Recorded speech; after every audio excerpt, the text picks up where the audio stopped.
नमस्कार, TM24 channel में आपका स्वागत है। राहुल बनना आसान नहीं, सब कुछ रहते हुए भी निराशा, पराजय, आलोचना, गालियां और लंबे संघर्ष के जितने कांटे चुभेंगे, भविष्य में उतने लंबे सत्ता का कालीन समय का चक्र बिछा देगा। सियासत का यही कायदा है। कुछ बनने के लिए दूध, सोने और एथलीट मिल्खा जैसी खासियत पाने के लिए दूध को खपना पड़ता है।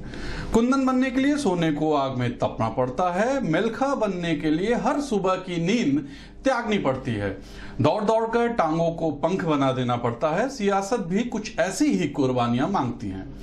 कुछ बड़ा पाने के लिए संघर्ष और पसीने की बलि देनी पड़ती है। चांदी का चम्मच लेकर पैदा होना जुर्म नहीं है, याद रहे, लेकिन यदि वक्त ने आपको संघर्षों की ट्रेनिंग नहीं दी तो चांदी के चम्मच वाले किसी भी क्षेत्र में टिकाऊ साबित हो पाना मुमकिन नहीं है।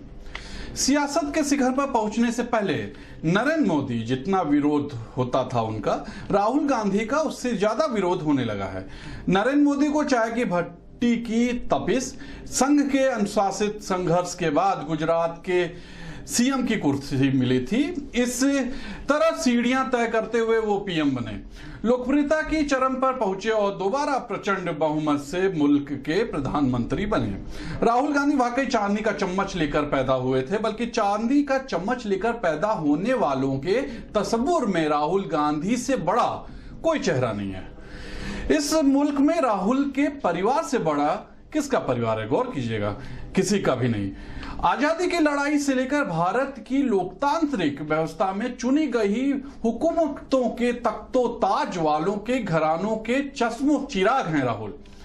प्रधानमंत्री की फसल देने वाली हिंदुस्तान की सियासत की खानदानी जमीन में राहुल को जन्म लिया।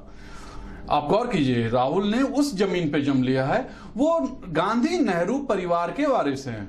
भारत के प्रधानमंत्री की गोद में पला बढ़ा ये शख्स अपनी जवानी की पहली अंगड़ाई पीएम की कुर्सी पर ले सकते थे।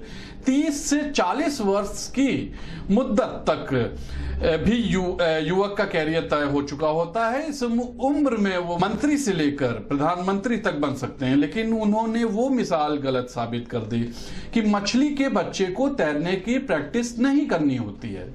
उन्होंने वक्त से खूब सीखा। दादी इंदिरा गांधी के खून के अक्स में सियासत का सियाह चेहरा देखा। पिता के टुकड़े टुकड़े हो चुके जनाजे में देश का कुर्बान होने का जज्बा देखा। मां सोनिया गांधी के उपदेश को महसूस किया, जिसके तहत उन्होंने कहा था कि सत्ता जहर है। राहुल के लिए सत्ता की डोर पकड़ना इतना आसान नहीं था जितना आसान एक बच्चे के लिए झुंझुना पकड़ना होता है। बस ऐसे परिवार से आते हैं, लेकिन उन्हें मजना था, तपना था, आलोचनाएं सहनी थी, उनके अंदर खूब संघर्ष करने का जुनून भी था। इसलिए कांग्रेस की सत्ता में भी वो विपक्षी तेवरों में ही दिखे। एक अध्यादेश उन्हें जनहित में नहीं लगा। गौर की किसी विपक्षी नेता की तरह कांग्रेस सरकार का तैयार किया हुआ अध्यादेश उन्होंने फाड़कर विरोध किया था। पिछले 8-9 साल में एक दौलतमंद और ताकतवर प्रजातंत्र उन्हें पप्पू साबित करके कभी मजाक उड़ाता है, कभी गालियां देता है, कभी कटु आलोचना भी करता है। नकारात्मक छवि पैदा करने वाला ऐसा विष तेजाब की तरह की सूरत में राहुल गांधी के चांदी के चम्मच की छवि को गला चुका है। चुनावी पराजय ने उन्हें कभी हताश नहीं होने दिया। विपक्ष की सक्रिय भूमिका में वो जमीनी नेता बनते जा रहे हैं। गांधी परिवार का कोई भी नेता इतनी लंबी भूमिका में विपक्ष में नहीं रहा जितना वो रहे हैं। दूध खप चुका है, सोना तप तप कर कुंदन बन रहा है। कमजोर युवक दौड़ दौड़ कर विश्व विजेता मिल्खा बनने जा रहा है। एक जमाने में नरेंद्र मोदी की छवि को नकारात्मक बनाने, उनकी आलोचना करने वालों ने भी यही सोचा होगा कभी कि वो पीएम बन जाएंगे।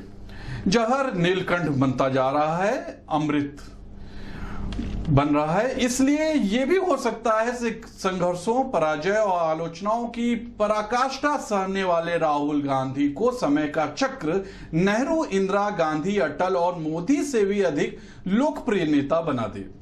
उनके विरोधी ने जो उन्हें पप्पू का खिताब दिया है, यह खिताब ही रंग ला सकता है। पप्पू नाम भारत की आम जनता का प्रतीक है। गौर कीजिएगा, एक संघर्ष, एक रिसर्च के मुताबिक ये नाम सबसे ज्यादा उपयोग होने वाला भारतीय नाम है।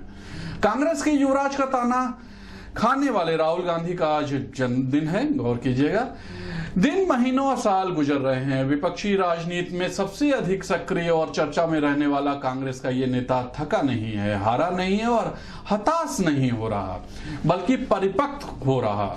ताजुब नहीं कि आलोचनाओं का गुब्बार छटने के बाद राहुल गांधी की जनता के सबसे बड़े लोकप्रिय नेता साबित होते हैं। फिर मिलेंगे अगले किसी और मुद्दे के साथ, तब तक के लिए नमस्कार।